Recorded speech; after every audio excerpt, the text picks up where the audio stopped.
आज सानडे घुम থেকে উঠেই ফুলকো ফুলকো লুচি আর ঘুগনি দিয়ে ব্রেকফাস্টে সেরে নিলাম। তারপরে দেখো এখানে ঘরের কাজ করে নিলাম। তার মধ্যে এক নম্বর কাজ হচ্ছে বাসন মাজা। যাই হোক, স্নান টান করে খেতে বসে পড়েছি শুক্তো আর পাবদা মাছের ঝাল দিয়ে।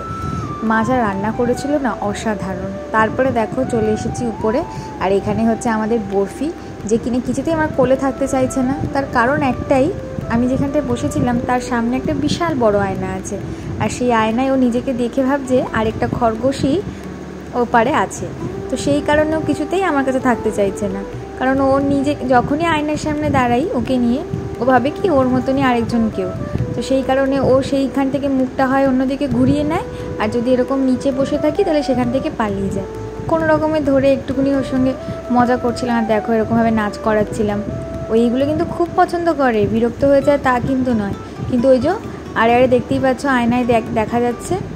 আর তাছাড়া যেহেতু আমি সেলফি ক্যামেরায় ভিডিওটা নিচ্ছি, তো সেখানেও তো নিজেকে দেখতে পাচ্ছে, সেই কারণে ও থাকতে চাইছে না। চোখ বড় বড় হয়ে যাচ্ছে যে কী ব্যাপার, আমার মতনই একজন। তো সেই কারণেই ও কিছুতেই থাকবে না, এই নিয়ে বাড়াবাড়ি করছে, বারবার কোলে তুলছি, বারবার নেমে পড়ছে। আর দেখো তারপরে যখন একটু কোলে নিলাম তখন একটু চুপচাপ, কিন্তু চোখ দেখেছো কত বড় বড় হয়েছে। দেখতে দেখতে আমাদের বরফিটাও বড় হয়ে গেল।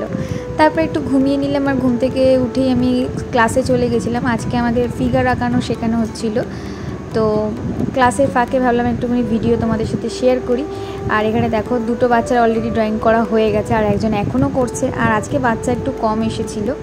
দেন বাড়িতে আসার পরে আমি এখানে একজন ডিটেন করতে এসেছিলো, আমার যেহেতু পার্লার আছে তোমরা অনেকেই জানো।